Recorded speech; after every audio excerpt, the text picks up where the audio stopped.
WGN-TV political analyst Paul Lisnick. We're talking about the impact of all these economic situations, the economy today, on President Obama's chances in 2012, but specifically on young voters. And so, once again, reintroducing my guest to you. Joining me here in the newsroom is Matt Fruth. He's the president of the Young Democrats of Illinois. Matt, thanks for being here again. My pleasure. And over at Trip Tower, Angel Garcia, the director of development of Chicago's Young Republicans. Angel, we've got a phone caller, and he's got a question for you. This is Guy.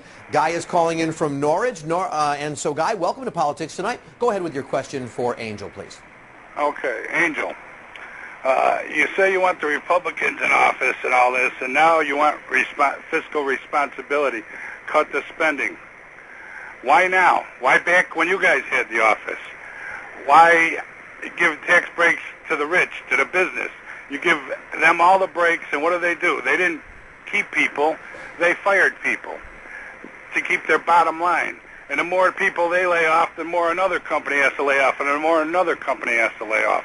Do you think that's going to continue to work when the poor people can't even eat? There is no middle class. All there is big business and wealthy people.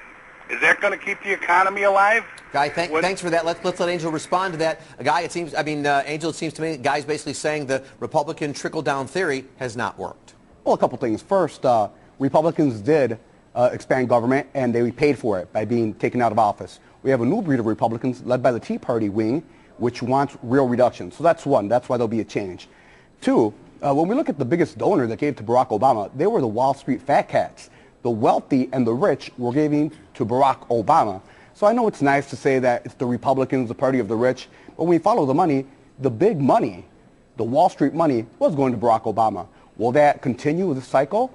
Given Barack Obama's policies, I like to see a lot less money from Main Street and Wall Street going to Barack Obama. Matt, you want to give a response to that? Oh, I don't even know where to begin. Yes, the president took all that money from Wall Street, but then he turned right around and cracked down on them. I mean, if you can't run for office, take someone's contribution, listen to their point of view, and then vote or act in contrary to that group's interest, then you really, do you really have integrity to be running for public office? Now, the president had more individual donors in the first quarter of this year than all the Republican candidates combined. In the average donation was under $100. So I think it's very clear that his support is still on Main Street from donors. They are still giving in those small numbers that we saw in 2008. They haven't left him. But in terms of, you want to talk about fiscal policy and tax cuts, we've been, one of the biggest things was, this recent fight was the subsidies for the oil companies. Right. And Republicans keep wanting to save them, keep saying we need to give them these subsidies so they keep creating jobs, but all the oil companies do is take more subsidies and cut more jobs every year. It's an argument that doesn't seem to go away. Look, of course, we had hours to do it, but I think in fairness, if we're going to talk about the president, we have to look at who might be on the Republican side of things and the contenders. Our next caller is going to open that conversation for us. Kathleen is calling from the South Side. Kathleen, welcome to Politics Tonight, and I think you want to raise the issue for us about the Republican opposition. Kathleen, go ahead. Yes. I would like to speak to Garcia. Okay. Okay, I would like to know what would make you think that anybody with half of a brain would want to vote for a Republican after watching them almost destroy this country since this president been in. From day one, the judge act like he didn't even know how to swear the president in. McConnell, his biggest thing is trying to get the president a one-termer. All 9 of the Republican presidential candidates were called to a big meeting that you all had. I forget the name of it. They turned you down. They wouldn't even come listening to even listen to your concerns. And you're Hispanic. You're going to be one of the first ones that they're going to cut out.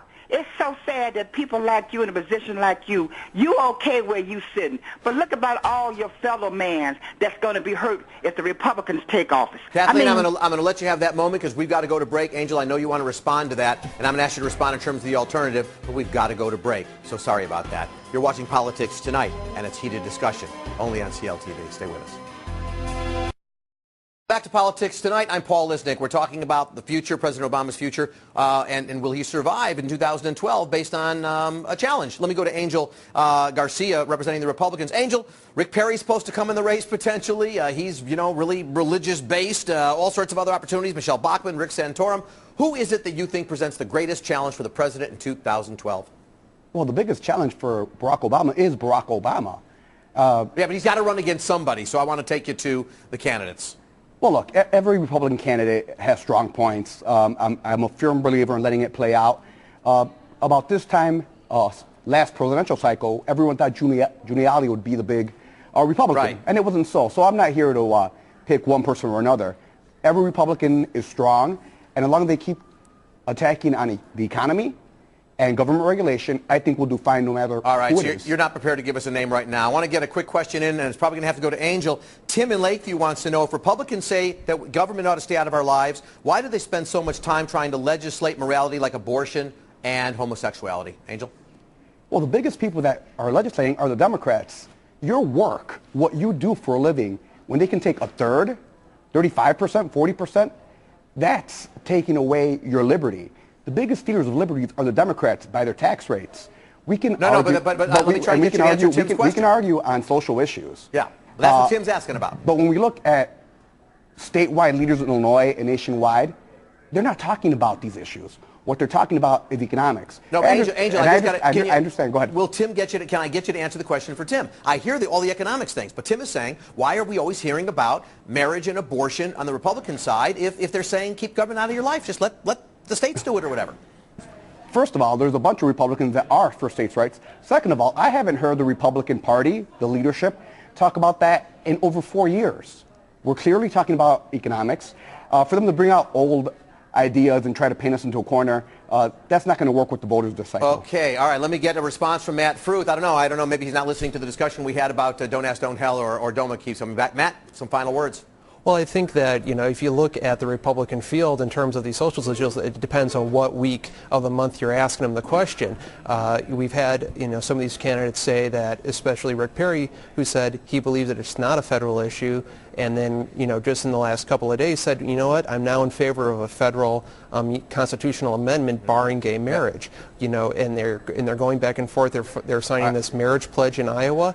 They are all over the place on these issues. Yeah, we're going to hear about it again, no question. My thanks, Matt Fruth, Angel Garcia. I think you guys will be back as this election continues. Our poll results. Will President Obama lose the youth vote in 2012? 78% of you said no, he won't. 22% said yes, he will. We're going to see. My thanks for joining us this evening. Hey, we're being preempted on Monday and Tuesday for some games. You enjoy those. We'll see you Wednesday night. I'm Paul Lisnick. This is Politics Tonight. Bye.